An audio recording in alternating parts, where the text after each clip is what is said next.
Welcome to the Real Estate Investing School podcast. I'm your host, Joe Jensen. Our guest today is Soli Cayatano. Soli is a 25-year-old out-of-state real estate investor located in the Bay Area, California.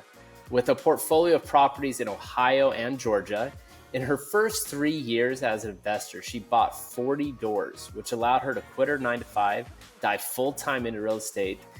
She started her social media handle, which you may know her as Lattes and Leases, great name by the way, back in 2020, where she began posting her investing journey from the very beginning.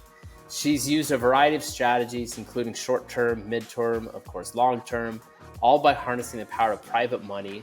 When not chatting about real estate, you can find her traveling, exploring coffee shops, or making reels for Instagram. Soli, welcome.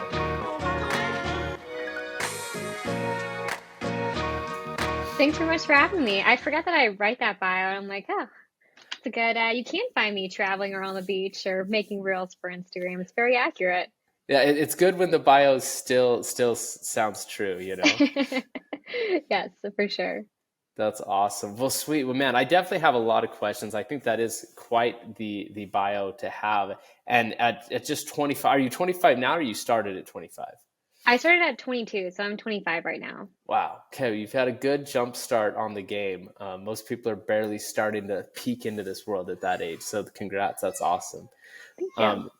So maybe tell us a little bit about just yourself, your background a little bit, and then kind of what got you first started to looking at real estate. Yeah, so I was in college when I started investing in real estate. I was a finance major, and I honestly did not like it very much, but it's a practical major.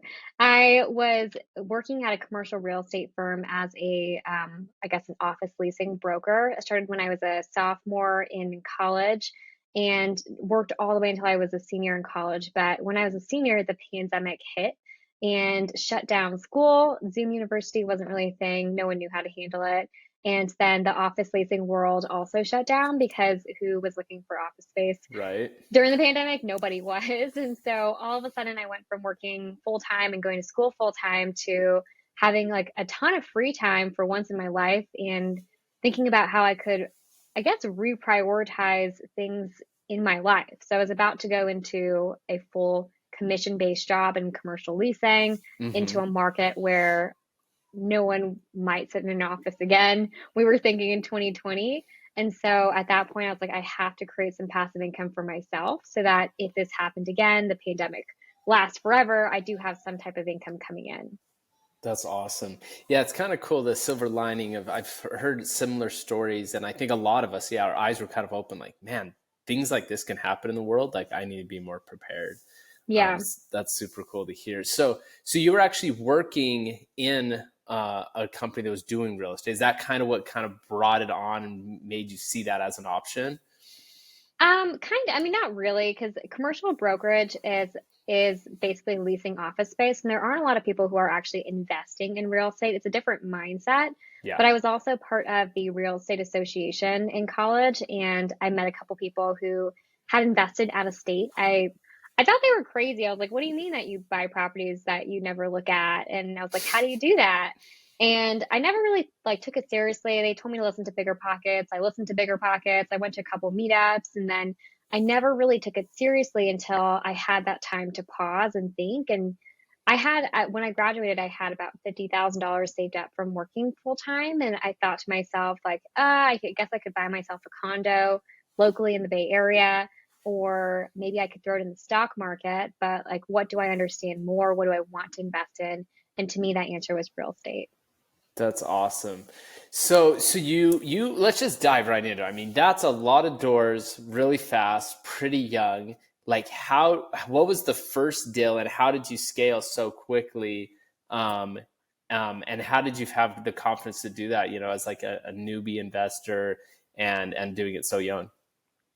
So my first property was in Cincinnati. So I had gone for work previously to kind of tour the market. I met an investor. He introduced me to his team, and that's all I really knew. I didn't know what I didn't know, so I don't know. I didn't know that people kind of analyze markets and take years to kind of pick a market. I was just like, I know somebody.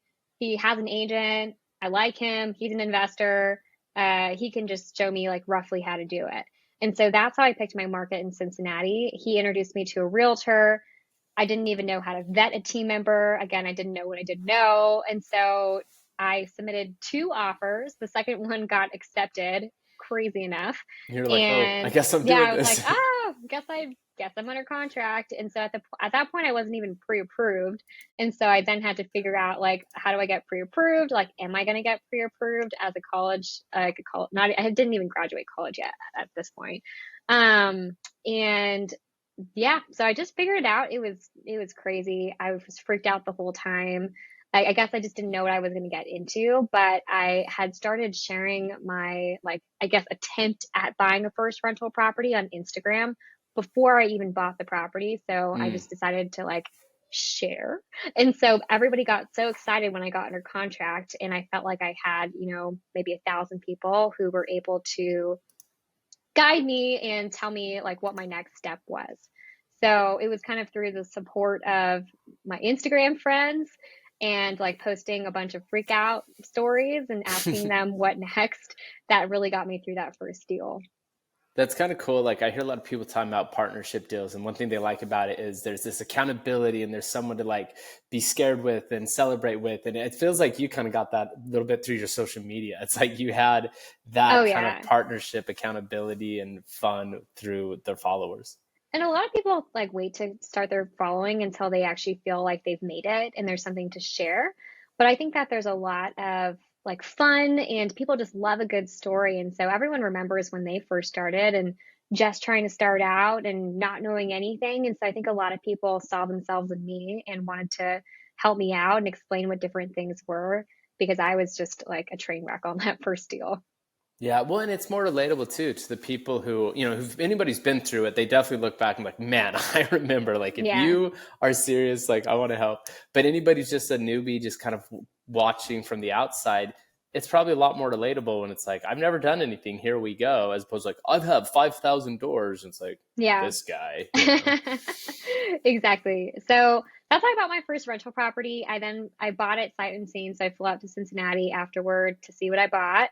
And Okay. I lived in my property for about 3 or 4 weeks and attempted to renovate it by myself. I had literally had never used a drill before I flew out there, and I borrowed my uncle's drill who lived in Kentucky. I drove down, picked up the drill, attempted to like paint my cabinets and hang backsplash, realized I was terrible at DIY, and then hired a contractor to finish the rest of the project. So it was fun. I mean, I still own the property today. I still self-manage it because I had to fire my property manager and still self-manage it today. But it was an amazing learning experience, and I'm glad I went through it because I learned a lot of good lessons. Yeah, so many things there. I always have the questions like, which is easier, managing a property or managing a property manager? It's like, That's true. I do. I guess it depends. Like, high quality tenants are very easy usually to manage. And so I have a bunch of midterm rentals and I self-manage those ones and they're typically very like polite to guests. But a lot of my, I guess, lower class properties, I hand off to property managers because, mm. I just don't have the bandwidth to deal with a lot of those things. That's smart. I think that's good advice. I like that because yeah, there's some that take up a lot more and some that take up less, for sure. And a lot of times that's the thing is you might get a better cash on cash return or a cheaper purchase price on some of these lower class homes, but you're dealing with a headache. You know what I mean? So it's like Yeah, you might want to hire someone else to deal with that headache. they're better at it. They can deal with the Section 8 office. Some of them don't even have like banks. They have to deliver it in cash. And so if I'm out of state, it's just easier to pass that off to someone who's better suited to handle that. I just had to deal with that. I just bought this property and I inherited the tenants. And the tenants were actually really cool. They had done a bunch of improvements. They wanted to stay there. It was one of the reasons I felt comfortable getting it. I'm like, cool, like it's already filled, no vacancies. And then when I'm like, hey, so how do you, these are the ways I like to collect rent. And they're like, oh, we only pay cash. I was Yeah, like, it's oh like, what do my you do about gosh. that? So I Drop literally it set out up at a the bank office? account in their local town where they could go deposit the money into like the little small local bank. Oh, wow. And so they could still do their cash because we tried like 5 different things and it was just a mess. I was like, screw it, just I'll put a bank account, go deposit it there, and I'll transfer it out someday. Wow. So there's always a way, but like I said, more headache. If you can just hire someone to do it, even better. So, Yep. so that's cool. So do you mind me asking how you got connected with the person in Cincinnati that kind of like gave you the comfort and the security to kind of start in that market? Yeah, he was actually a commercial real estate broker too. So the reason I went to Cincinnati before the pandemic even hit was because we were doing a big office deal out there. And so he was Okay. our local contact and happened to be a real estate investor. So we spent a Nice. couple days with him, my old boss and I, just learning about the market and trying to help our client out there. And in the process, he just casually mentioned that he owned a couple rental properties. And I was like, oh, tell me more about that. And so when I started looking for getting serious about investing in real estate, I was thinking, like, who do I know who I could possibly reach out to? And he was the top of mind there. That's awesome. It's funny. I was just talking to somebody yesterday on a podcast, and we talked about ideas like, the difference between like a perfect market and doing all this research and just going somewhere where you have a contact of somebody who's experienced that's already done it. It's like sometimes that's the best route to get started. I think that's the best route. I think that's the number one mistake I see beginners making is Hmm. I have a lot of students and it pains me. I was just looking through the Facebook group that I have and multiple people are like different posts are choosing different markets and it's like they'll never get to know that market. They'll never get to build their Hmm. team if every other week they're switching markets. So 100%. I think it was honestly a big advantage that I was so naive on how Yep. market picking works that I was like, oh, great, know someone. That's the only option for me right now. 100%. And honestly, when people are first starting out, if they're really just trying to like get cash flow and get out of the rat race, it's like it almost doesn't matter. Just get it happening. Then once you're like out of the rat race and you have some bandwidth and extra money and time, you can really like start being picky and make, appreciation deals and all these other things. Right. But at the beginning, it's like if it cash flows and you've got a contact there, just run with it. Just get started. People overcomplicate it so much. And so I would say look for where you have a competitive advantage, whether you know someone or you know someone who knows someone. That's the best place to start. 100%. Well, glad you're giving out the same advice I am. I'm glad to, it's like, okay, I'm saying the right thing. So I like that. So how did you get to 40 doors though? I mean, did you start getting into small apartment complexes or is this just a bunch of single families or how did you scale? What's up, guys? It's Brody Fawcett. Hey, I just want to jump on here really quick and say thank you for tuning in and listening to the show week after week. It means so much to us. Real quick, if you are getting value out of this, please go ahead and leave us a review and feel free to share this with anyone who else you think might receive some value.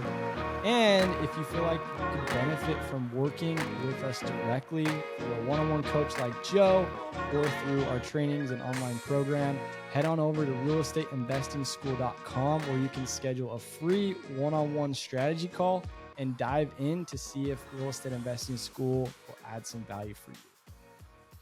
So my portfolio is the biggest is about 10 units. I've worked on some syndications, but I don't really count that in my unit count. But my like personal portfolio up to 10 units. I have a bunch of single families, couple duplexes, couple triplexes, a 5-unit and a 10-unit. But I scaled through partnerships and through private money. So my second deal, I'd actually used up all my money on that first deal Mm-hmm. and realized that like I still wanted to buy more real estate, but I had no money. And so through sharing on Instagram, I guess my mom was watching and she reached out to me. And again, like I grew up in a family who doesn't have much money. And so I never would think to ask for money. But she reached out and said she wanted to invest in my next deal. And so she became the private lender on my second deal. And that kind of started the journey of discovering that private money was possible. You can buy my like real estate with other people's money and I don't need any of my own. So that was my second deal. My third deal, I had picked up a partner. So I had not yet mastered private money yet. But I knew that I kept on wanting to scale my portfolio. And so somebody in my office had been investing in Jacksonville, my like 9 to 5 office, and was looking to grow his portfolio, but he couldn't find good cash flowing deals because Jacksonville had exploded at that point. Mm. And so I was like, okay, I kind of have a team, like I kind of have a market. I can do a lot of the work, but like I need expertise and I need money.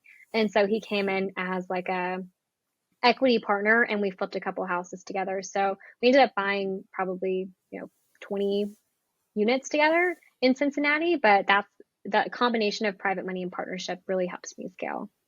So how have you balanced the decision of like flipping versus long holding, where it's actually, it stays in your portfolio for cash flow?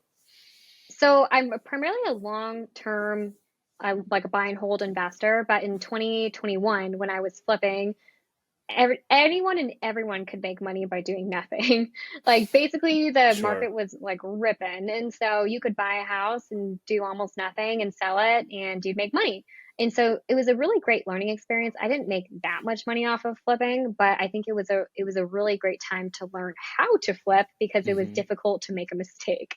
And so I made a lot of mistakes, learned the hard way, and then shifted from flipping back to buy and hold when the market cooled down. I say I only flipped a few houses, but today I am flipping a few more houses to basically get rid of the properties that are cash flowing very little and reposition that equity into better quality assets. So I would say, like, I think one metric that we look at a lot is a return on equity. So a lot of people look on return on investment. How hard is your money working for you? But if you have $60,000 of equity in there and you're making $200 a month, then there's a way better use for that $60,000 than stuck inside your property. I love that. I love that. So you're evaluating your whole portfolio and you go, okay, where's my lowest performers or ones that have the worst return on equity, which is Yeah. basically for those listeners, like, instead of looking at the down payment or how much money you put into it, like you would with a cash on cash return, if you imagine all your equity was a down payment today, how are you going to run those numbers? Like, oh, I've got $60,000, $80,000 in equity. Right. I wouldn't pay that today for that property with that kind of return.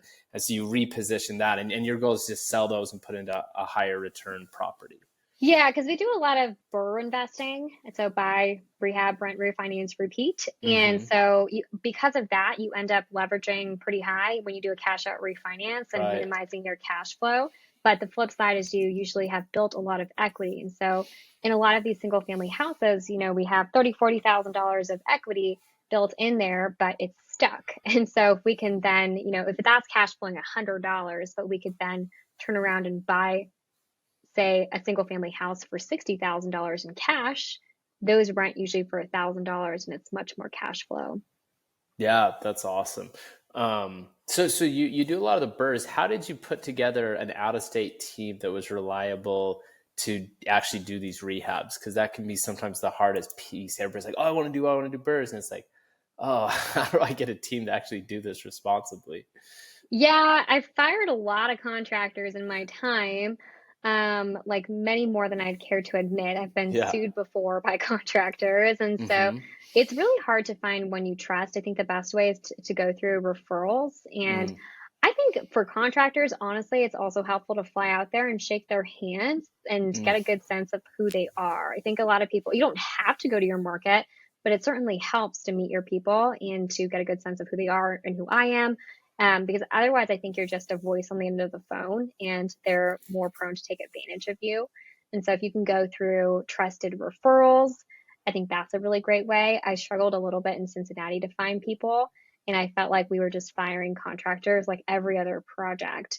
So basically we built our portfolio in Cincinnati to about 25 units, and then we switched over to investing in Augusta, Georgia. And the reason is because we found a third partner who owns a construction firm and a property management firm. And Mm. so by switching markets, we could access more inventory and we could also essentially internalize a lot of our operations and minimize a lot of that risk of bad team members because he owns basically all of the verticals of the business. That's cool. So if you don't mind me asking, and you can go into as much detail as you feel comfortable, but how have you structured, I mean, is there one way you've structured deals? Do you have a variety of ways you've structured these? And I structured the partnerships. I mean, you have this partner, now you bring in another partner. Like, how are you structuring these partnerships where everybody's providing enough value to justify them being a part of it? I've always tried to keep it super, super simple. I know people are always like nitpicking on how much value is attributed to a different single task, but we've always just split it down the middle. And so in Cincinnati, my partner, we were just 50-50 partners. He brought a lot of the expertise, a lot of the money, and I brought a lot of the at that time I quit my job so I could do a lot of the work. And then in Augusta, we split it a third, a third, a third. We have one partner who focuses on acquisition. So we run off-market deal campaigns, all that sort of follow-up, building relationships with brokers. Other partner owns the construction firm, so runs all of renovation management. And then I'm more on the capital raising side. So I do more investor relations and fund all of our deals. Oh, that's cool. That's awesome. Yeah. And when you raise money, are you bringing these in? The money you bring, is it usually just a short-term return? Like they get a 5 or 10% return on their money and then you pay it off when you refinance out. These aren't long-term partners that you bring in to fund the deals typically when you're raising money off of Instagram. Potentially. I mean, I would say mostly. So mostly they are short-term 9 to 12 month debt lenders, and they're getting a fixed return. Usually it's around 9%, sometimes 10%. And then we're refinancing and paying back their capital plus their interest. I have raised money for some deals on like long-term equity for things like syndications, but I would say the 90% of our deals are on the debt side. Which is so awesome because you're able to get these people, like a 10% return on their money. It's like, it's a funny world we live in where investing with somebody on Instagram gives you a better return than like the stock market or like these high paid, financial advisors and stuff like that. It's like, that's something I love about real estate is you can provide so much value compared to a lot of the other, vehicles out there. And it's like as much guaranteed as you can get. Obviously, investing in anything has like risk and you can lose everything, but real estate is, I mean, if you give a debt return, it is as guaranteed as you can get. It is locked in. It's not going to fluctuate. If my project burns down, I'm still obligated to pay them that fixed percentage. And I think that makes a lot of people feel very comfortable, especially because we're in a really volatile stock market. And so sometimes people don't like, I'm a fairly risk averse person actually. And so if I'm getting 5% one year and 10% the other year, I'd rather just split down the middle and take the 8% and know that I'm locked it in. I'm the exact same way. I love that. So you, what has been maybe the biggest headaches you've run into? Like maybe if you have a favorite failure, we sometimes like to talk about those because like, oh, all these successes, I bought this one, brought these partners, like I own, dozens of units, like that's super cool. Have you had any that backfired where something was wrong, where you missed something and it was a mistake? Because I think a lot of people are scared to jump in because of the potential mishaps. What have you seen? Okay, I'm going to give you two options and you can choose what story you'd like to hear. Okay. Option one is a 10-unit renovation gone awful and the budget tripled. And then option two, and we're still working on it, by the way, but option two is a failed Airbnb story. So had to totally pivot the strategy on that one. Let's do the Airbnb because it sounds like that one has an ending to it. So the other does have an ending. The other one we'll see, because sometimes I say it might look bad and then the very ending it all works out. So let's go with the Airbnb one. I think we'll be fine on the 10-unit. It is just the thorn in my side that we've been working on for so long. Yeah. But a lot of great lessons. Bought it at a really great time. Amazing interest rate, so it'll be fine. But on the Airbnb side, so I guess everybody was kind of on an Airbnb craze last year. Everybody was turning properties into Airbnbs. And so I was living in Cincinnati for a couple months early last year. And so decided to turn this duplex into an Airbnb. Furnished it myself. I would never do it again. It sucked. It took me so many weeks, so many boxes, so many paper cuts, and so much time. But basically we hired third-party management. This is not a knock on them. They're great people, but they were relatively new to the Cincinnati market. They had a successful management inside several other markets, but they were relatively new in Cincinnati. And so didn't really know. I think I didn't know what to expect from Airbnb. We had some really big wins, and then we had some months where we just lost money. And so the biggest month was we made like $10,000 gross from these two Airbnbs that we bought for $125,000 for both of them. Amazing, right? I mean, that's a ton of money for an Airbnb, but there was so much maintenance all the time that after we looked at our net, it was like zero or negative. And then there were several months in a row where we were just getting like no bookings.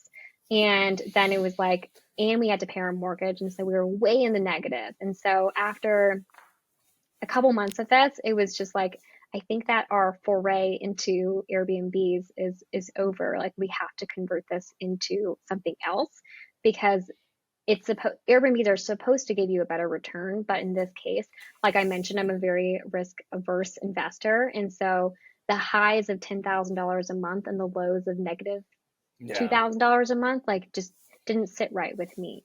I would rather have just more consistent income and accept a lower payout because of it. I don't know how Airbnb investors do it. It just would drive me crazy. And so we ended up deciding to pivot into a midterm rental.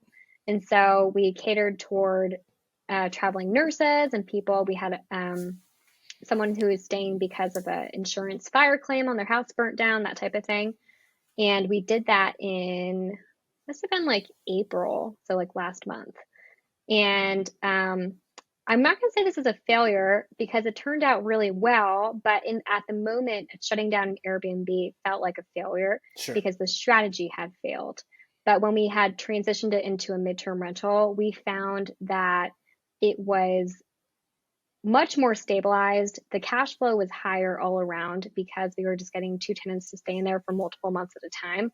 And there was significantly less maintenance because there weren't people who were breaking couches every single week or tearing blinds down. Like our first guest broke a couch, our next guest broke our dresser. And so like every single week it was like we have to replace new furniture. Were you getting Airbnb to cover any of that? But it's still a headache even if they give you every penny. But I feel like it's a battle sometimes to get them to actually do anything. What was your experience? We had managers handle it. I think they paid for some of the claims, but then some of the things like the dresser just never got replaced. And because I think we were waiting for a claim, but that means it was broken for like 5 months with other guests coming in and out. And so it just stressed me out, like seeing all I could see a bit of the messaging and it was like, this is wrong, that is wrong. Apparently our renovations weren't done super well, another contractor story.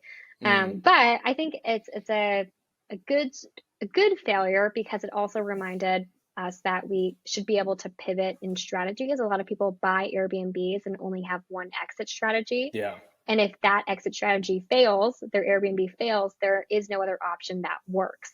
So we'd actually analyzed this deal for both a long-term rental and a midterm rental when we bought it. And so we knew that, worst case scenario, we had two other exit strategies, and worst case scenario, we could always sell that property and recoup our money. I love that. I think that's such good advice, Soli. It's like, because everybody's excited about, everybody wants an Airbnb on the moon that they can stay in sometimes and make all this money. But it's like, when you run the numbers, you ran it, you said, as a short term and a midterm and a long term. And so you had multiple options, and that's why it worked out for you, which is just so vital because so many people, they run the numbers like, oh, I can make a killing off Airbnb. And they'll see things like, oh, I can make $10,000 in a month. No brainer. I gotta say I'm kind of guilty of that because sometimes when we had a huge month, I was like on Instagram, like, oh my gosh, guess how much we made off of our Airbnb that cost $125,000. But I think I also try to show that like, hey, it's not so great all the time because look at what it averaged, November through February of the slow season. So sometimes it's worth it for people. I think if you love hospitality, if you love design and you are a little bit more risky, and you can hold out for those big payouts, it could be worth it. But personally, I know myself and the anxiety of like the ups and downs just wasn't worth it. I love that. And that's the thing. There's a place for everybody. Know your strengths, like you say, because it is the hospitality business. It's not real estate investing. Like it's running an Airbnb is a business, a hospitality business, very different than running the numbers and acquiring property. And, it's not real estate in the way that I think about it, like you said, because it's very active, daily, weekly, you're managing that, which is very different than, that long hold, like just send me your rent. And I would say I'll send a plumber out next month. That's how I like to do it.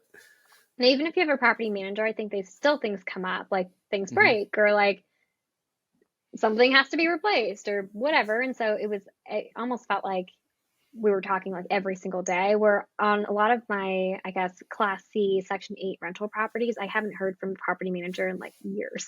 And so those are the type of properties I like, where I'm like, I forgot that I own that property, but thank you for my check.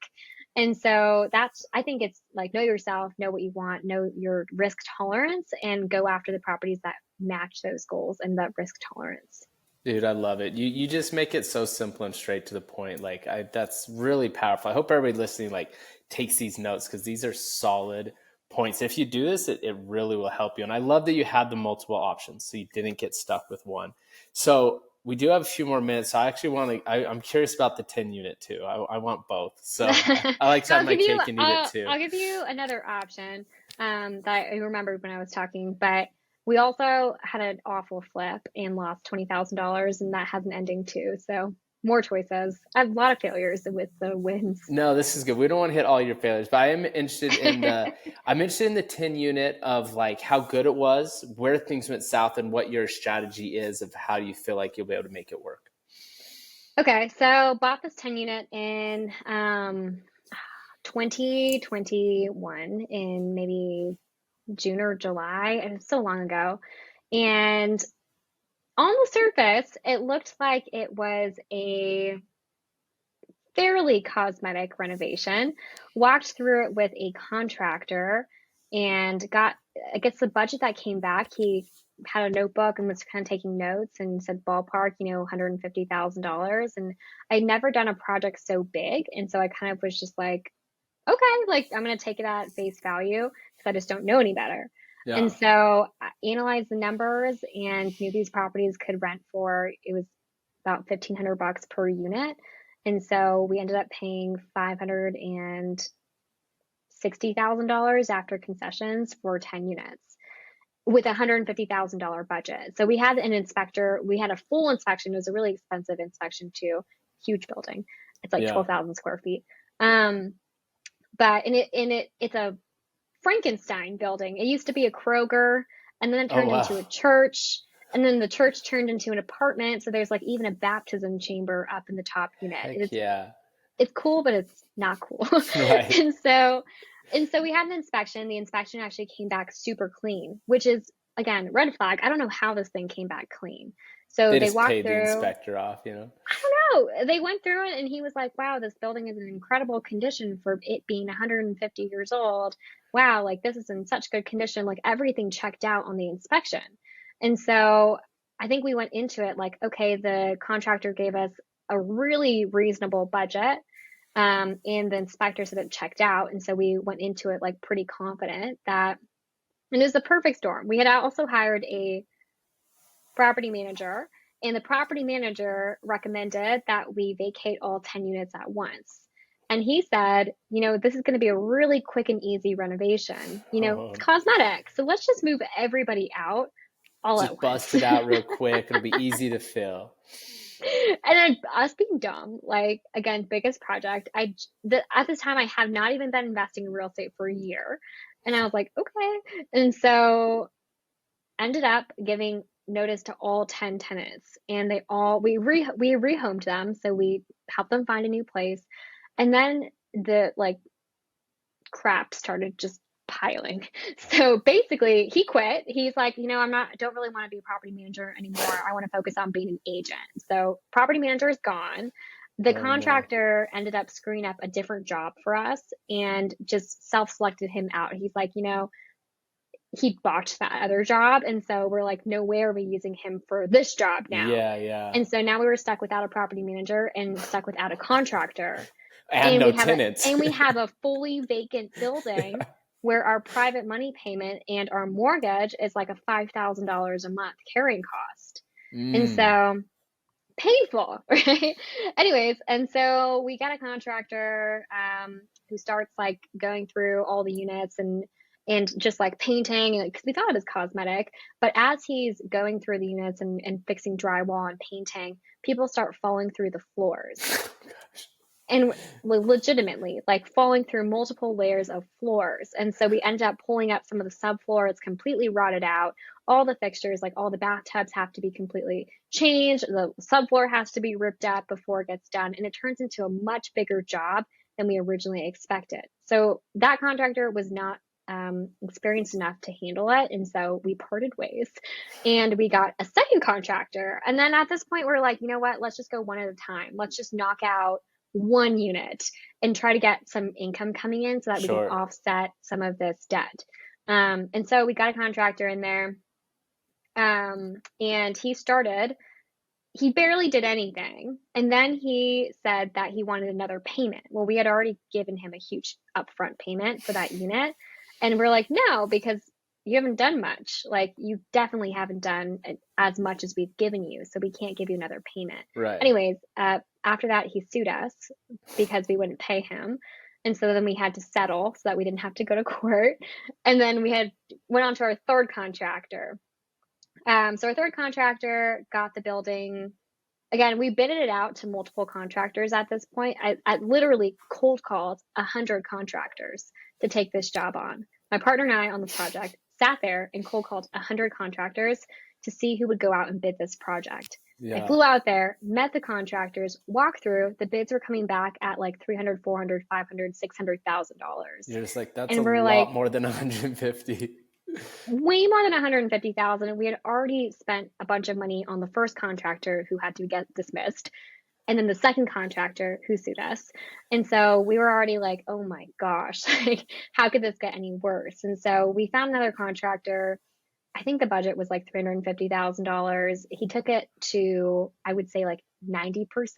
And we recently had to part ways as well. So we're finding someone to finish up the rest of it. So super fun. And that'll be the light at the end of the tunnel. You'll finish it up, and then you can finally do the cash out refinance and get all that money back. And this whole time, you're still paying your investors their returns.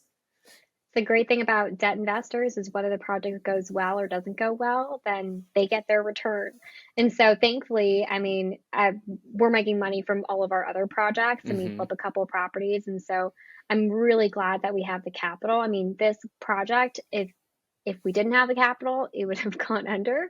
But thankfully, we have some really patient lenders. It's the worst a project has ever gone, but we've also bought it at a really good price. And the area has really increased in value since we bought it. There's been a lot of renovations going on.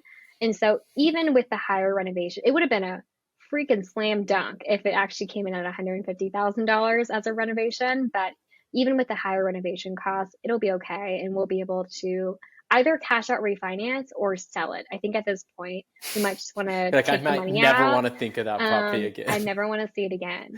So it's okay. I mean, I think what doesn't kill you makes you stronger. Everyone who doesn't have stories like this hasn't been investing for long enough.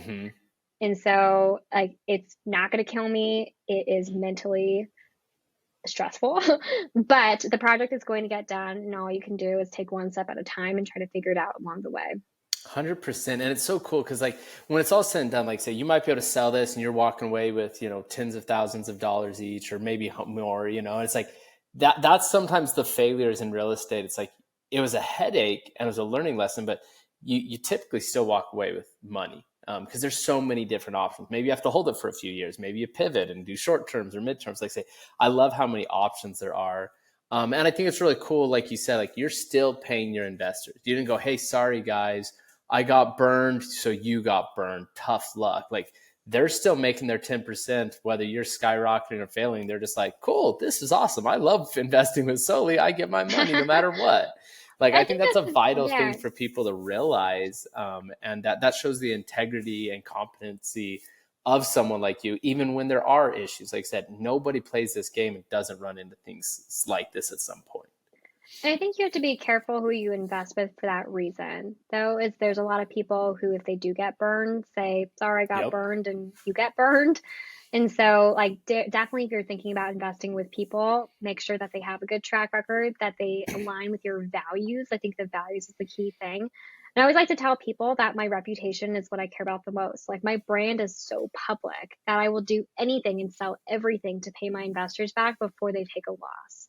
Yeah. And so I think that's something that you have to be really careful with, is a lot of people jump into private money with no experience and use it as a way to kind of scale their portfolio. but don't realize, like, think about how long it took someone to save up $100,000. It probably took them a long time. Like, it takes people years to save up that amount of money. Yeah. And so being a good steward of people's money and taking it with like a lot of seriousness is really important as well. Yeah, and I wanted to highlight that because I can tell that's such a vital part of how you run your business. And so, anybody hears like, oh, these issues, it's like everybody else is still good. But so before we roll out, though, I do want to highlight some of your favorite wins as well. So we're not just talking about the downside. What have been some of like your favorite experiences, or maybe your biggest home runs? Just like this one was just, I love. If I could have 100 of those, like I'd be a happy person. So funny enough, the deal with the that is now a midterm rental that was an Airbnb was one of the biggest wins. We bought it for Cool. $125,000 and we put in about $60,000 in renovations and about $20,000 in furniture. And so all in, we were probably around $210,000 with some other costs in there. And we got an appraisal for the property, blew our minds. It never happens like this, but it came back at $365,000. So we were Nice. able to get a perfect burr and cash out. I think we cashed out like $50,000. And we had built so much equity. It's like over $100,000 of equity built by just renovating this duplex. So even if we were cash flow negative on this duplex, I think it was still a home run. It was wild to me. That investing in an area where there are a lot of renovations, sometimes you're early inside the, like kind of with the 10 unit, we bought it when people are like, interesting place to buy the 10 unit. But you can see that there's so much renovations going on. There's a lot of transitioning happening in the market that if you can hold it for long enough, you're going to see a bunch of appreciation. So That's cool. one more story. Yeah, yeah. We had another duplex in also Cincinnati, down the street from the 10 unit, but it was on a street where it was filled with drug dealers or something of the sort. But when we bought it and vacated them, and then next door was a super sketchy triplex. But we bought it for $220,000. We rented out midterm, haven't refinanced it, but it rents out for about $4,000. Wow. And we've had almost no vacancy. The streets were a little bit sketchy, but now there is three like new construction properties next to it selling at $500,000 plus. And we are the ugliest house on the block. And we bought it a couple years ago. I guess it was maybe a year ago now for $220,000. And so I'm not sure what that would appraise for today. Definitely more than we bought it for, but another example of holding out long enough and recognizing where the trends in the marketplace are and being able to withstand that to cash in on a lot of that appreciation, even though Cincinnati is a heavily cash flowing market.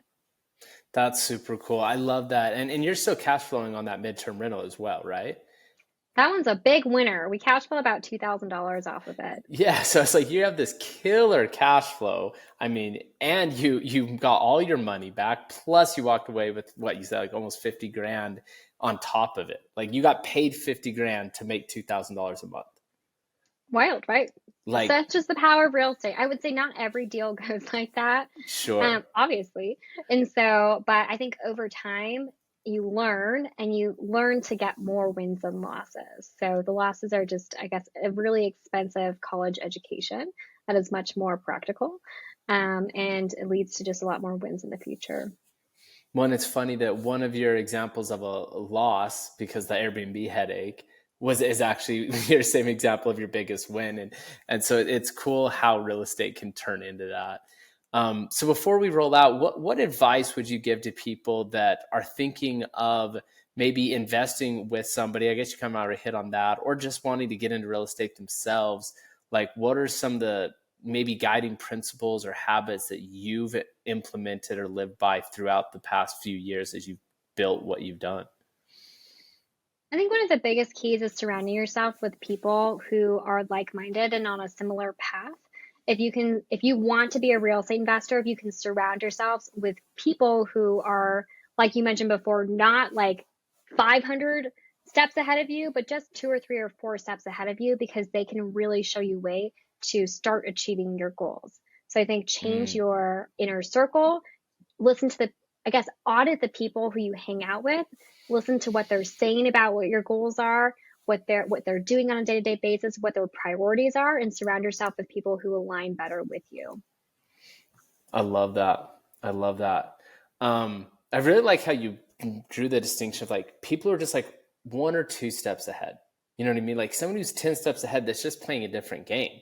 But if they're just ahead of you, it's like it's more relatable. They still remember being in your shoes and they care. And I think that's kind of a little nuance a lot of people miss. Like, oh, find someone who's living the life you want to live and try to chase that down. It's like having someone who's just ahead, I think that's really powerful if people listen to I that. think they're also more accessible too. So if you Mm-hmm. reach out to someone with 1 million followers on Instagram, like, no, I don't know if they'll respond, but some of my best friends are people who I met when I had no followers on Instagram, and we just chatted and formed a genuine connection, and they've become my partners today. They've become my mentors, and we've really grown together. So just finding people who are just at your level or just above your level can be really helpful. I love that. All right. Well, do you have any other final things you want to share before we go into the final four questions? No, let's go to the final four.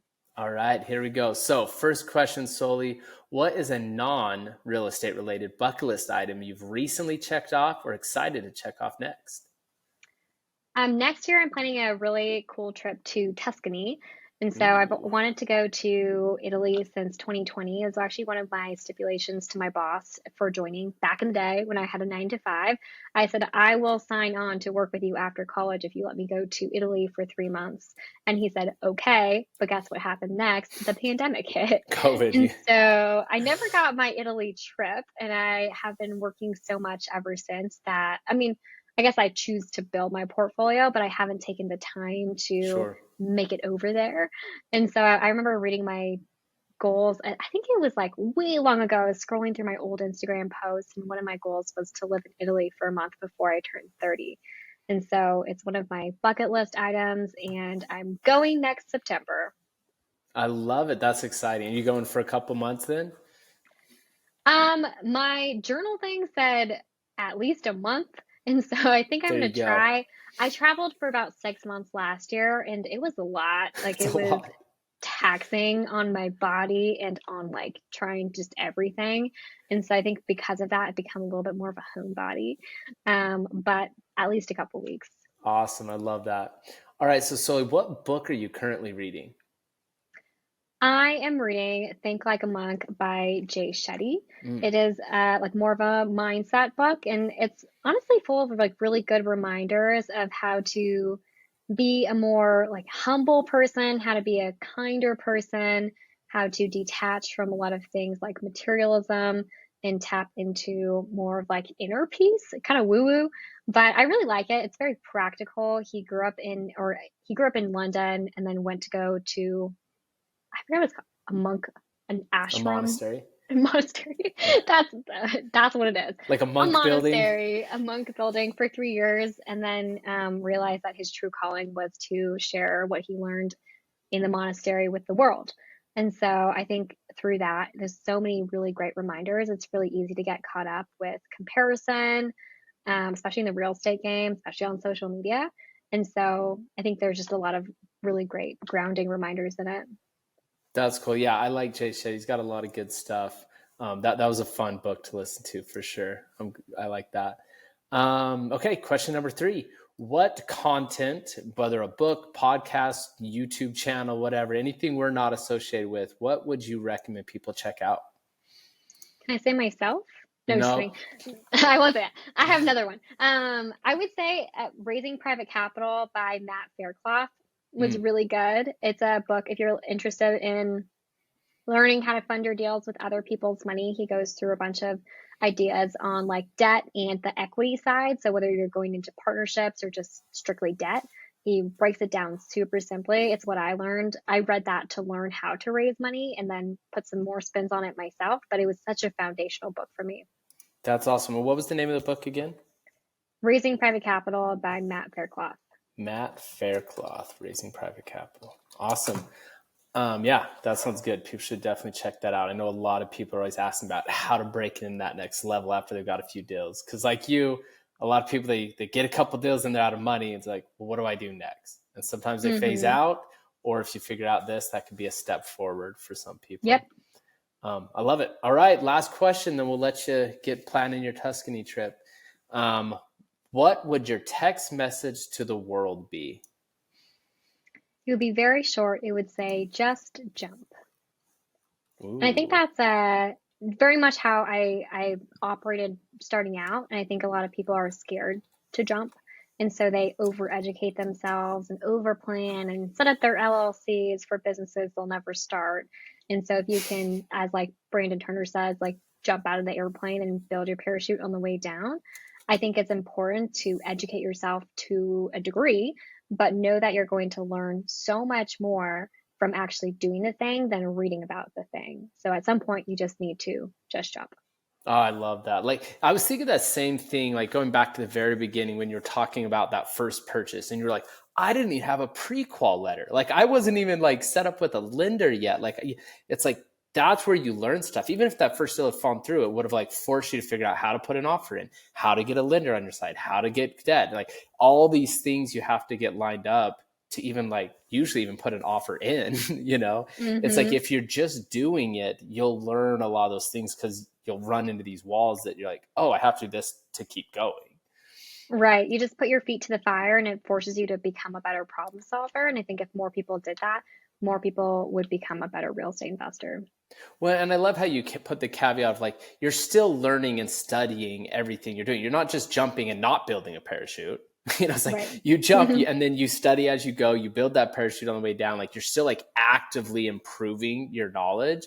You're not just jumping blindly because someone said to jump, but you're not waiting until everything's perfect because it never will be. Or surround yourself with people who can support you. So jump with a buddy, maybe yeah. like a mentor, have someone on your back to pull the parachute. And so like, however you do it, I think it's whether you have a mentor or you take a course or you read a book or you join a mentorship program, like however you do it, there's a way to just jump and not get stuck in that analysis paralysis phase.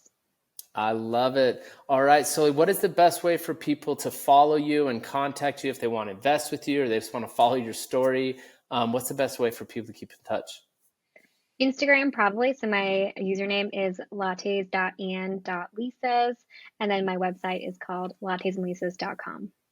All right. Lattes and Leases, everybody. Check it out. It'll be a good time. Well, I really appreciate you taking the time to be on here. This was super fun hearing your wins, your failures, being open with us, and showing us the big picture. Thanks so much for being here.